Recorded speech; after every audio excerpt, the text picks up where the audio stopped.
إلهي لست للفردوس أهلا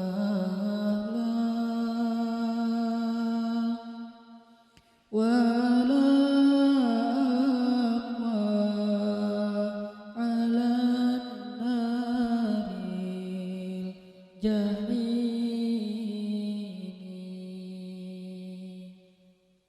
فهب لي توبة واغفر ذنوبي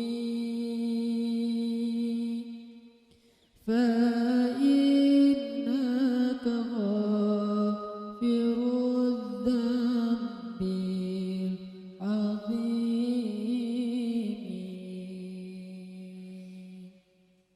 Teman-teman sekalian, bait-bait kasidah itu ditulis dan dirangkai oleh para ulama adalah tentang pengakuan dosa seorang hamba.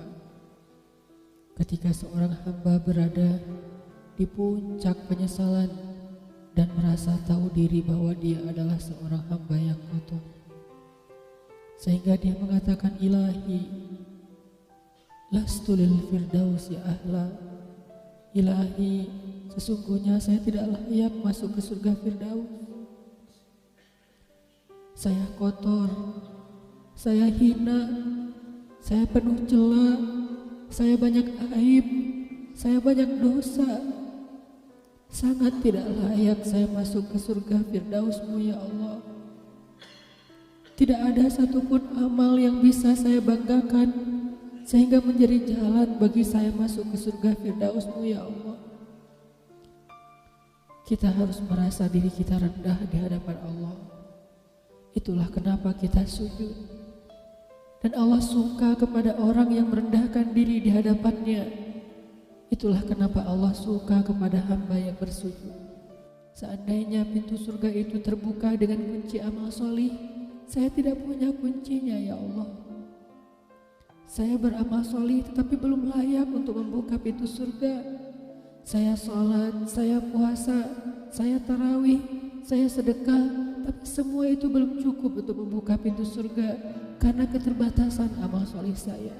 Masih banyak kesalahan dalam amal-amal yang saya kerjakan karena saya bodoh ya Allah. Lalu bagaimana nasib saya kelak di akhirat ya Allah? Jika ditimbang-timbang, sungguh kedurhakaan saya lebih sering daripada istighfar saya ya Allah. Saya tidak pantas menjadi penghuni surga ya Allah. Wala aqwa 'alan naril jahimi. Tetapi saya juga tidak akan kuat dengan azab neraka jahim-Mu ya Allah. Karena sesungguhnya tidak ada satupun dari makhluk-Mu yang sanggup merasakan azab neraka. Semuanya takut kepada neraka-Mu ya Allah. Jangankan 1 tahun, jangankan 1 bulan, jangankan 1 hari, sedetik pun tidak akan sanggup ya Allah. Karena saya mendengar sesungguhnya Rasulullah SAW bersabda, azab yang paling ringan bagi penduduk neraka adalah dipakaikan baginya sendal terompah dari api yang membakar kakinya sampai mendidihkan kepalanya. Itulah azab yang paling ringan di neraka untuk orang yang paling ringan berbuat dosa. Bagaimana dengan saya ya Allah? Dosa saya banyak, saya pernah durhaka kepada ibu bapak saya. Itu saja sudah cukup bagi saya mendapatkan azab yang lebih besar di neraka, dan saya tidak sanggup ya Allah. Saya pernah durhaka kepada ibu saya marahi ibu saya karena satu kesalahan. Padahal saya lebih sering berbuat salah dibandingkan ibu saya. Tapi ibu memaafkan saya. Ketika di waktu kecil saya memecahkan barang-barang ibu saya memungut barang-barang itu sambil tersenyum, membelai kepala saya, mengatakan nasihat-nasihat yang baik. Sama sekali ibu saya tidak marah kepada saya saat itu. Tapi ketika telah dewasa, tidak sengaja ibu saya yang sudah tua renta kadang memecahkan barang saya, merugikan sedikit saja dari harta saya marah seperti setan ya Allah. Saya bentak ibu saya ya Allah, bahkan kadang membuat ibu saya terluka, kaget, takut. Pantaskah seorang ibu merasa takut terhadap anak yang dia kandung 9 bulan, yang dia lahirkan dengan taruhan nyawa, yang dia susui dengan darah dagingnya, yang dia didik, dia jaga, yang dia berjaga di malam hari tidak tertidur demi untuk menjaga anaknya dari seekor gigitan nyamuk? Pantaskah ibu merasa takut terhadap anaknya sendiri? Cukup satu dosa besar saja durhaka kepada ibu membuat saya pantas masuk api neraka. Belum lagi dosa saya kepada ayah. Ketika saya berdebat habis-habisan di hadapan ayah saya, hanya ketika ayah saya menasihati saya dengan satu nasihat sederhana, saya debat ia, seolah-olah wawasan saya lebih banyak, ilmu saya lebih banyak, pergaulan saya lebih luas, pendidikan saya lebih tinggi. Padahal semua itu saya dapatkan hasil dari perjuangan dan pengorbanannya. Ketika keduanya sudah menjadi tua dan lemah, kadang keduanya rindu kepada saya, ya Allah. Mereka memberi kami pesan, ya Allah. Mereka bertanya, bagaimana kabarmu anakku? Tapi kami tidak peka. Hati kami tertutup dengan ego dan sombong. Kami tidak bisa membaca teks itu dari perasaan mereka. Kami hanya membaca teks mereka dan tidak segera membalasnya. Kami anggap teks dari orang tua kami tidak penting, masih bisa ditunda untuk dijawab nanti sore. Padahal mereka sedang kangen, sedang rindu kepada kami, ya Allah. Mereka tidak mengatakan kami rindu kepadamu, wahai anakku, karena mereka tahu kalimat itu akan mengganggu kami. Kalimat itu akan menjadikan hari kami tidak lagi mudah. Kalimat itu akan merusak konsentrasi kami dalam bekerja. Kalimat itu akan menghalangi banyak urusan kami, sehingga mereka menahan diri. Mereka hanya bertanya, apa kabar kami? Lalu kapan kami berbakti kepada mereka, ya Allah?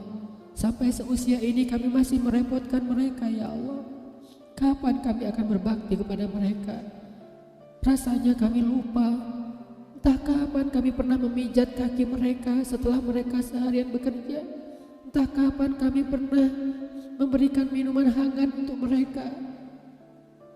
Kami durhaka kepada orang tua kami, ya Allah. Bahkan setelah mereka wafat, kami lupa mendoakan mereka di dalam sholat kami. Harusnya kami disiksa di api neraka, tetapi kami tidak kuat, ya Allah. Belum lagi durhaka, kedurhakaan kami yang lain, dosa-dosa besar kami yang lain. Kami pernah bermaksiat kepadamu diam-diam, ya Allah. Kami pernah berbuat dosa diam-diam, dan padahal kami tahu itu dosa besar. Tapi kami tidak peduli, kami tidak takut kepadamu. Seolah-olah ancamanmu itu hanyalah mitos, seolah-olah ancamanmu itu hanyalah fiktif, seolah-olah apa yang engkau firmankan di dalam Al-Quran itu tidak benar-benar ada. Kami sombong, menantangmu dengan berbuat dosa. Banyak dosa yang kami tidak bisa menyebutkan satu persatu, ya Allah. Keluh lidah kami untuk menyebutkan dosa-dosa kami, ya Allah. Malu untuk menyebutkan dosa-dosa kami, ya Allah. Tidak ada yang bisa kami harapkan darimu selain engkau terima taubat kami, ya Allah. Fahabli taubatan, beri kami taubat yang nasuha, ya Allah. Terima taubat kami, ya Allah. Kami belum berani meminta surgamu, kami juga tidak akan kuat dengan nerakamu. Kami meminta, terimalah taubat kami, penyesalan kami, janji kami untuk kembali kepadamu, memperbaiki diri. Teman-teman sekalian, mari kita baca bait itu dengan penyesalan. Kita baca bait itu seolah-olah kita sedang curhat kepada Allah Subhanahu wa Ta'ala. Ilahi ilas Firdausi ahla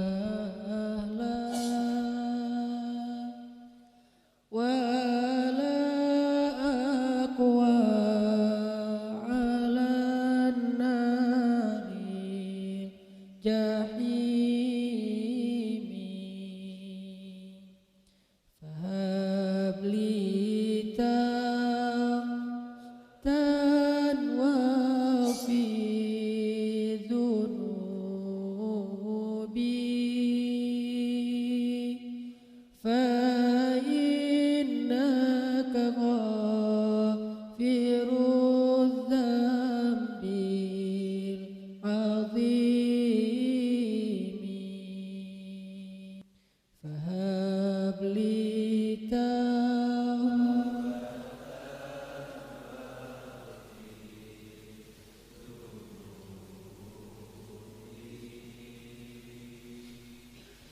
Fa